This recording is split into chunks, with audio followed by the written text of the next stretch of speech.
And we're on set, like I said, filming with Jason. But today's video is gonna be about what a run on the bank is. It's not your normal type of run, so be sure to go to the channel, check that out. Let's do it.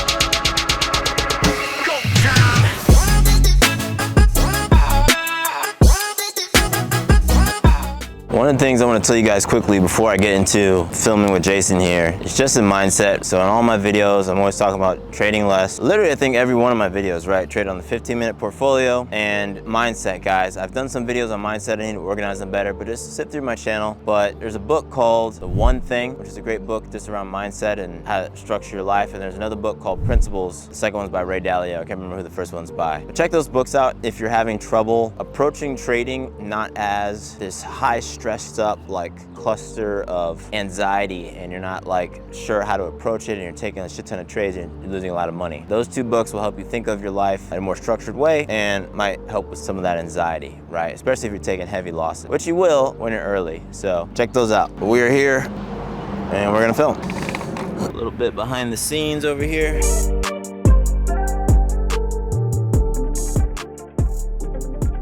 Alrighty. Hi.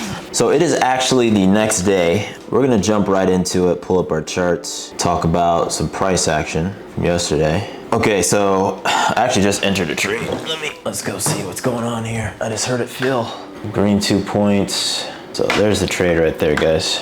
See that? Let's see if we get to the bottom of this range. Hold on, we're gonna film a video, then the market decided to give me a trade. So we'll set that down right there. See if we can manage this. But yeah, if you want to see these trades in real time, join the Discord. This is one I literally just mentioned I was going to get in on. So let's see what we get out of it. My profit target on this is 66, which is entirely reasonable.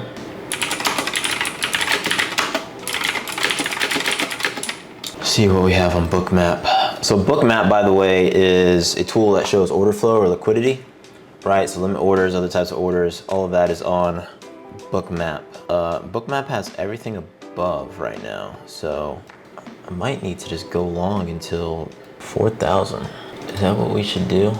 All right, we got a few points. We're just gonna let that sit. But yeah, let's review this. I'll talk about the trade that I just got into, and then we'll talk about the overnight trade. Really wanted to talk about when I set my camera up. So we gotta re-angle this and get back in position. Cool. This has been recording the entire time. Awesome. All right, so the trade I just got, we have these two trend lines here, and flip this up so I can see what I look like.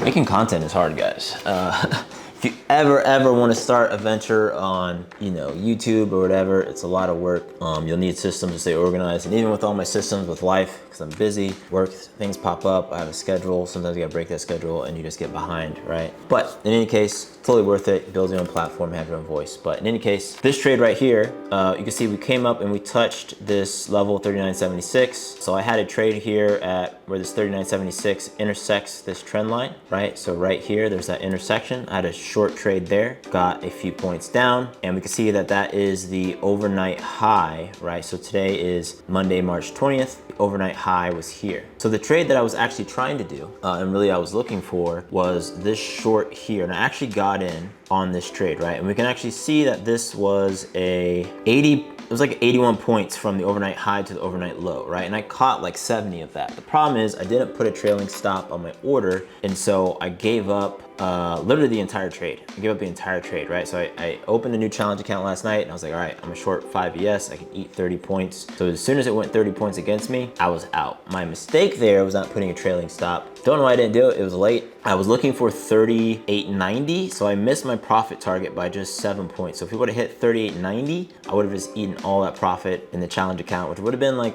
over $12,000. I don't know what it is.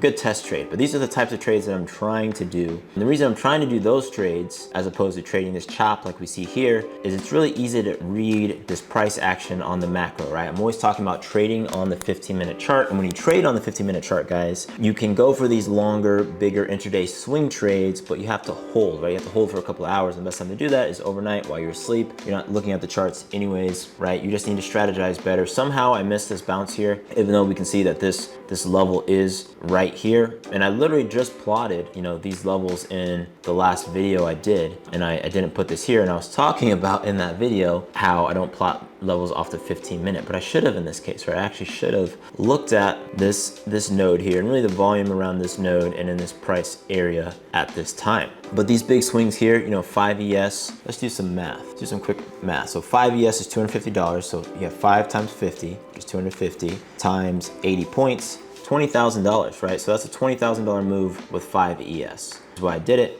Now, if you want to go conservative, we can do the same math with 2 ES. So 2 times 50, right, times 80 is $8,000. So even with 2 ES, that would have been an $8,000 move that I could have bagged there. So a lot of opportunity in these big overnight swings, which is why I'm trying to get those. I do want to talk about the environment in general, right? So I just shot a video over the weekend talking about Silicon Valley Bank, what that's going to mean for the market. So let's expand ES and let's just see what we have going on here on the 1 hour, right? So in the 1 hour, we're still within this range up here. We see the highest high, this is back on March 9th, up here at 40.20, and the relative low down here at 38.38. So despite everything that's happening in the macroeconomic environment, the market hasn't really shaken out of where it's been, right? We're still inside of this range.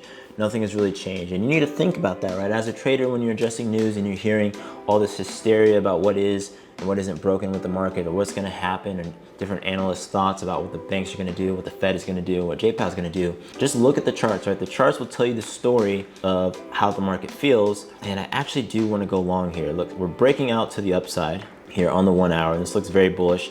And I think we're gonna go up to about 4,000 today, right? It's about 22 more points, about 4,000, you know, maybe 4,009, take that node out, which would be a pretty green day, right? But back to my point of the macroeconomic environment, even though, you know, these banks are failing, we have this big bounce off of this area down here and we're skyrocketing up, you know, more than 80. And this will be over a 100-point move from the overnight low if we do get to 4,000, right? Which is phenomenal. That's a phenomenal move. That's a phenomenal amount of price action, even though we still haven't left, again, this macro range, right? And I'll draw it for you guys from here to here, right? This area of price action, we have not left that range yet, which is just, you know, it just goes to show that the macroeconomic environment and the market are not the same thing, right? They're two living, breathing, different entities. But there's a ton of trading opportunity here, and I am gonna put on a trade, so that's fine. That's why these are block style, guys. That is why these are block style.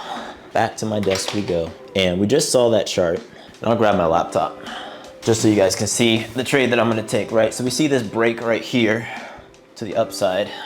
Big break right there. And I'm basically just looking to see if we're gonna get this continuation or if we're gonna reverse. Very, very green so far. Wait, hold on. I believe I have a rogue order. Okay, so I went long. We're gonna put this up at 4,000. We'll front run it a bit. We'll go 39.98.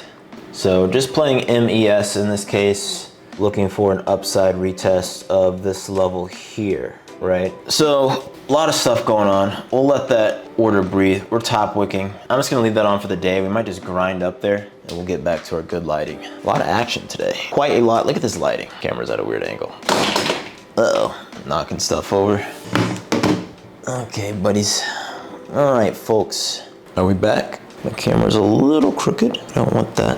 All right, let's see if it will. All right, somehow broke the recording there. Top of this channel. In any case, Bookmap has a ton of upside, so I put some MES, really light, just to see if we can catch this move to the upside. But we might just stay in this channel the entire time today. Overall strategy though. So a lot of new traders are asking me, you know, how can I improve my trading? How can you, as a new trader, have a higher win rate? And that is just be more patient, right? Wait for these higher confidence setups. Wait for these overnight moves, like what I just painted here, off of these macro levels or these big levels. And if you see pivots or bases on the higher time frames, this is the 1 hour, right? Those are really solid setups. So take those trades and be more patient instead of looking for trades on the 15-minute all the time. That's what I'm gonna try to do more. I'm gonna try to do that, and I'm gonna try and go bigger in those trades. And just hold those and let those play out for some really, really big wins. And like you saw earlier, right, even 2 ES, you know, 1 ES in this trade that I showed here would be $4,000, right? If you're doing Apex like I am, you know, that's passing a 50K account overnight, one trade, right? With 1 ES, right? Not going large, not going crazy. It takes a long time. It's a big overnight move, but entirely doable. So you have to rethink your strategy and when you think about risk management and how to take profits and where is the opportunity in this chart, like these moves here, right? These overnight moves here, there's a ton of opportunity in these charts. You just really have to be patient and wait for the setups. And that's what I'm focused on, right? I'm gonna try and catch some more big moves in addition to Apex, but also in my personal accounts catching these moves, right? You know, doing 10 grand overnight is nothing to scoff at, right? Even if you do that once a week, right? 10 grand once a week, $40,000 a month, right? The numbers add up. Everybody's always so laser focused in on making $1 million today, but what if you're just patient, don't trade every day, make $10,000 a week, you're having an amazing week. So that's what I'm doing. I hope you appreciate this video. I'm doing a series on Trading 101. Those videos are coming out, so make sure you check in on my channel. If you haven't already, subscribe, join the Discord. We're trading there every day. I've been live streaming in the morning, so if you want to hear my commentary and see me enter these trades live, like you saw me jumping over during this video, we do that in the Discord. Share it with your friends, bring in as many traders as you know, and we will be the best trading community out there. But in any case, my name is Forrest. I invest in stuff. You should too. I will see you in the next video, I'm sure. Peace.